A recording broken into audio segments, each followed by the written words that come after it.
Hi, I'm Alana. Welcome to another video. In today's video we're doing a get ready with me for church.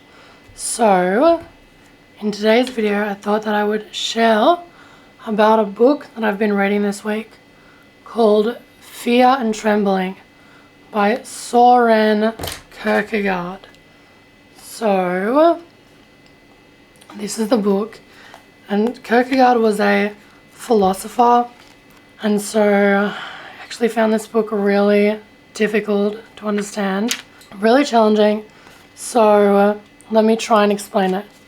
So Søren Kierkegaard was born in Copenhagen in 1813, and he was a philosopher, and he wrote lots of great works, but this one is meant to be his best, Fear and Trembling, according to my brother, who is an English Lit PhD.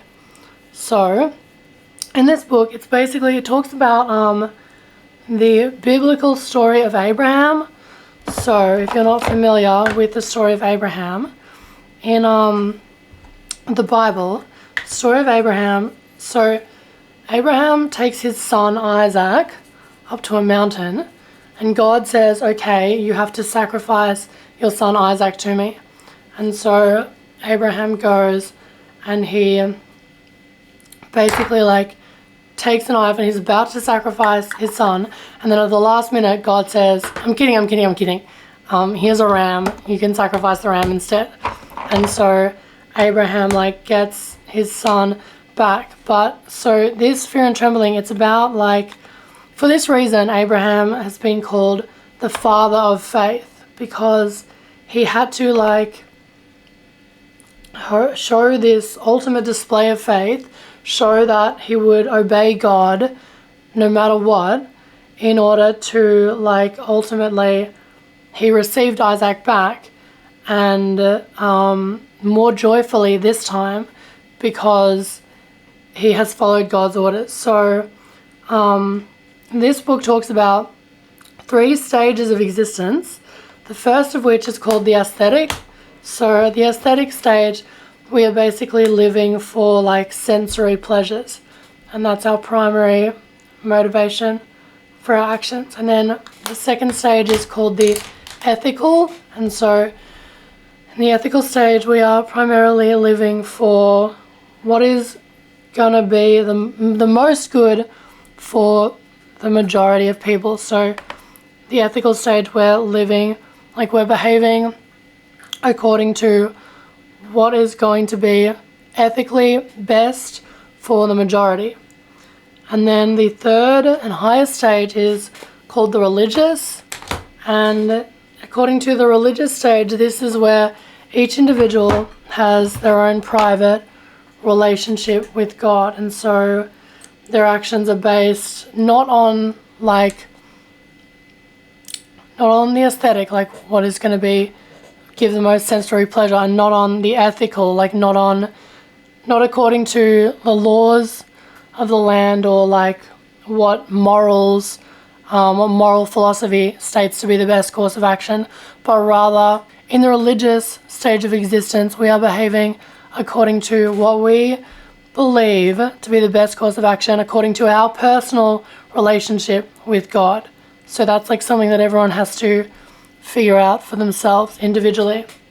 And so it talks about these 2 different nights. There is the night of infinite resignation, and so it explains this story with reference to an example of a knight who's in love with this beautiful princess, and he loves her, but he knows that he can never actually be with her, and so therefore he resigns himself to just love her eternally, even though he knows that he can never be with her.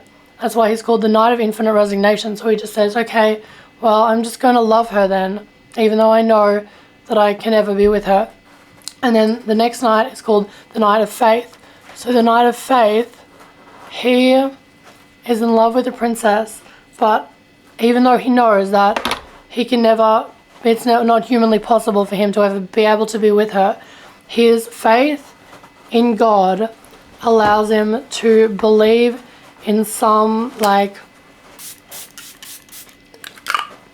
possible divine intervention wherein he is able to be with the princess, because he knows that even the impossible, through God, all things are possible.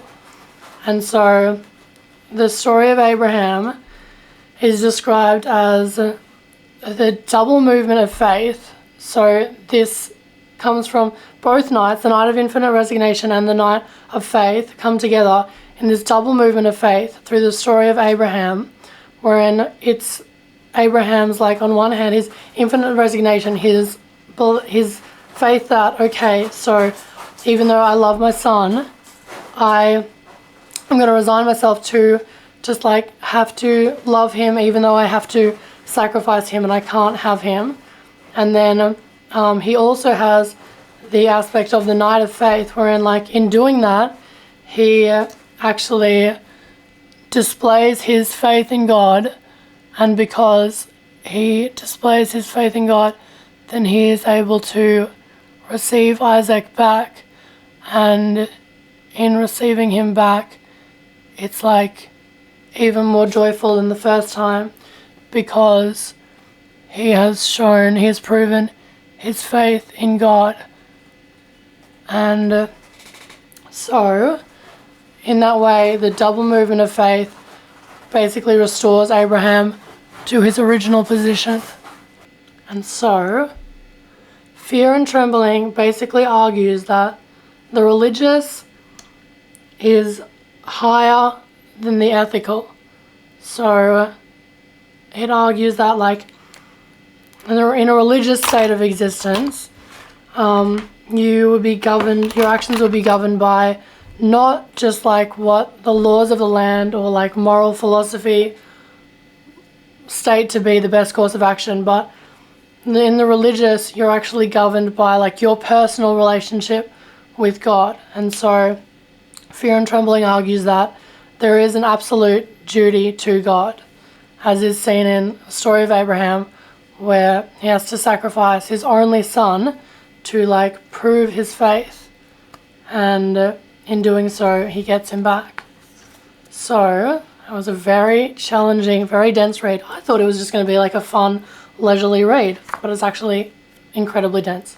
So if you enjoy philosophy, I recommend reading Fear and Trembling by Søren Kierkegaard. Thank you for watching this video. Thank you for getting ready with me for church. You're beautiful. You're perfect. I love you. God bless you. If you're new, don't forget to like and subscribe to my channel.